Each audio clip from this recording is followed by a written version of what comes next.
Biblioteca Mauden Jones presenta El motín de Bidaurre, captura de Diego Portales. El motín de Bidaurre o motín de Quillota fue un intento de rebelión militar ocurrido entre el 3 y el 6 de junio de 1837, liderado por José Antonio Bidaurre. El motín se produjo durante el gobierno de José Joaquín Prieto, en un contexto de fuerte oposición a la guerra contra la Confederación Perú-Boliviana y dio como resultado la captura y muerte del ministro Diego Portales. El periodo en el que se produjo este motín fue de gran tensión política en el país. Después de concluir del periodo de los ensayos constitucionales y la guerra civil de 1829 entre los bandos liberales y conservadores, finalizando con la victoria de este último bando y la llegada al poder de José Joaquín Prieto y con él, la llegada de Diego Portales a la política. Sin embargo, hubo gente tanto en el ámbito político y militar que no estaba de acuerdo con el gobierno de José Joaquín Prieto y con la presencia de Diego Portales, y uno de ellos era el coronel José Antonio Bidaurre, quien destacó por su buen desempeño en los combates en el periodo de independencia y de la guerra civil y quien desde un principio ya estaba en contra de las decisiones de Diego Portales por la persecución realizada a muchos de los combatientes de la independencia y a quienes combatieron en el bando liberal de la guerra civil de 1829.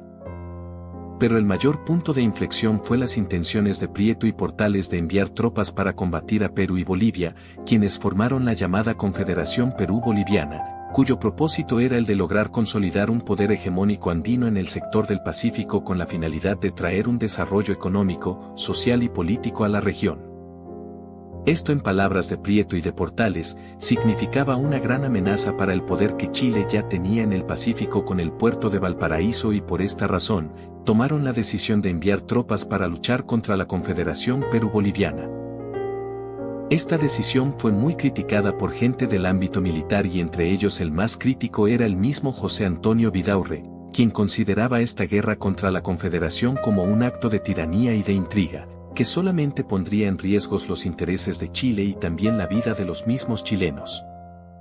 Como la intervención militar contra esta confederación ya estaba próxima, Bidaurre y su batallón llamado Batallón Maipú se trasladaron al cantón de Quillota, mientras Portales se encontraba en la región de Valparaíso, revisando los regimientos para preparar la expedición militar a Perú y Bolivia.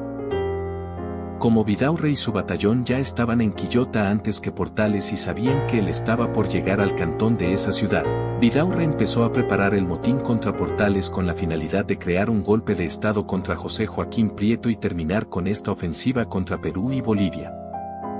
Fue así que el 2 de junio de 1837, Portales con su comitiva llegan a Quillota a la casa del gobernador José Agustín Morán, en donde es recibido por el coronel Manuel García, jefe del segundo batallón del Maipo, y por el mismo coronel Bidaurre.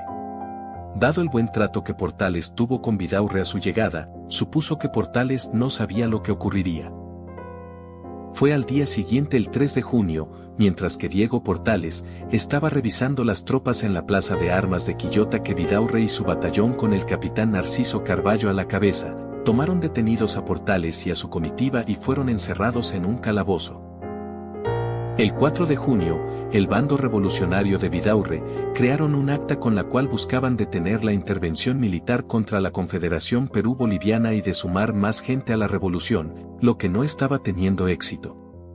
Mientras tanto, Manuel Blanco Encalada, junto con una gran parte del ejército que todavía era fiel a Prieto y Portales y estaban a favor con la guerra contra Perú y Bolivia, estaban organizando un rescate al ministro. Bidaurre y el resto de los revolucionarios obligaron a Portales a escribir una carta a Blanco Encalada para que desistiera a todo intento de ataque contra las fuerzas revolucionarias. Pese a esta carta, Blanco Encalada y su ejército el 6 de junio se enfrentaron en batalla con las fuerzas revolucionarias de Bidaurre en el sector de Cerro Barón de Valparaíso, culminado con la derrota del Bidaurre y de todo su batallón. Al mismo tiempo, las fuerzas de Bidaurre que estaban a cargo de Portales prisioneros se trasladaban a Valparaíso, y mientras se desarrollaba la batalla del Cerro Barón, un mensajero del batallón de Bidaurre llegó a este grupo que estaba a cargo del coronel Santiago Florín con la noticia de la derrota de Bidaurre y con la decisión final sobre el destino de Portales. Y es así que bajaron al ministro del carruaje en el que lo llevaban y finalmente procedieron a fusilarlo. El motín de Vidaurre o motín de Quillota concluyó con la derrota de Vidaurre, de su batallón y de las fuerzas revolucionarias, quienes fueron perseguidos y capturados por las fuerzas armadas fieles a José Joaquín Prieto y posteriormente también fueron fusilados, incluido el mismo coronel José Antonio Vidaurre, cuya cabeza fue expuesta en la plaza de armas de Quillota. El motín de Vidaurre fue un hecho histórico de gran relevancia en la historia de Chile que tuvo como gran protagonista a la plaza y a la ciudad de Quillota. De hecho, una de las imágenes que se encuentran talladas en el árbol caído de la misma plaza es una representación de lo que fue el momento de la captura de Diego Portales.